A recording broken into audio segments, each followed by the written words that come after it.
রাসূল বলেছেন যিনি জুমাবার ইন্তেকাল করবে ইনার কবর আযাব মওকুফ, যিনি রমজান ইন্তেকাল করবেন ওনার কবর আযাব মাফ।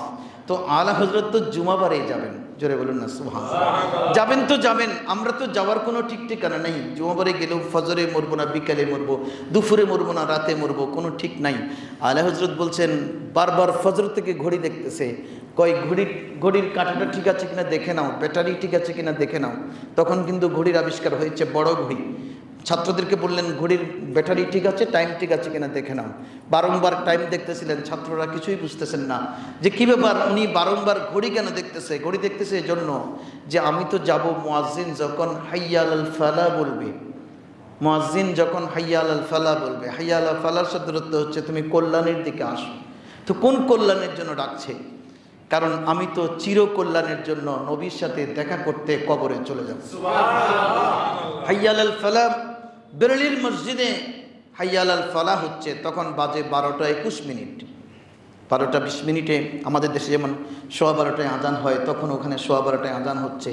12টা 21 মিনিটে মুয়াজ্জিন সাহেব বলছেন হাইয়া আলাল ফালাহ, আর আলা হযরত বলছেন হাইয়া আলাল ফালাহ বলবার সাথে ওনার সভাসদ ছাত্রদেরকে সকাল থেকে বললেন যে তোমরা সূরা ইয়াসিন পড়তে থাকো, বেশি বেশি করে দরুদ শরীফ পড়তে থাকো।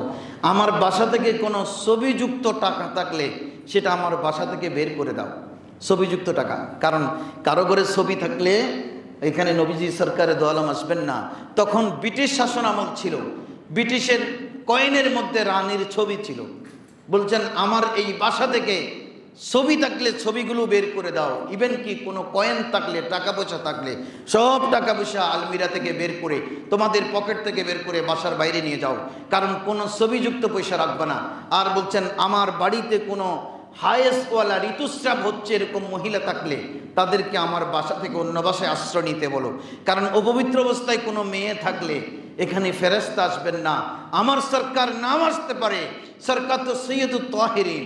এজন্য ঋতুস্রাব হচ্ছে এরকম কোনো মহিলা থাকলে এলান দিয়ে দাও, সকাল থেকে তাদেরকে অন্য ঘরে আশ্রয় নিতে বলো, এমনকি আমার বিবি হলেও অন্য ঘরে আশ্রয় নিতে বলো। আর কোনো কুকুর যেন আমার ঘরের আশপাশে না আসে, কারণ কুকুর আসলে ফেরেশতা আসবে না। ফেরেশতা কিন্তু আসা শুরু করেছে আমার চতুর্দিকে, আমার বাড়ি ঘেরা করে ফেলতেছে ফেরেশতারা। সরকারে মুস্তাফা ইন্তজারে আছে মদিনার জমিনে ইমাম আহমদ রেজাকে নেওয়ার জন্য। আর যখন হাইয়া আলাল ফালাহ বলা হচ্ছে মসজিদের মিনারায়, ইমাম আহমদ রেজা বলছেন আশহাদু আল্লা ইলাহা ইল্লাল্লাহ ওয়া আশহাদু আন্না মুহাম্মাদুর রাসূলুল্লাহ। বিশ্ব জাহান থেকে পর্দা করে বিশ্ববাসীকে জানান দিলেন আহমদ রেজা দুনিয়া আসবার পর থেকে কোনোদিন 6 বছর বয়স থেকে ইন্তেকালের আগ পর্যন্ত এক ওয়াক্ত নামাজ যার কাজা হয়নি, ইনি হচ্ছে সুন্নিদের ইমাম, ইমাম আহমদ রেজা খান ফাজলে বেরলভী। সুবহানাল্লাহ।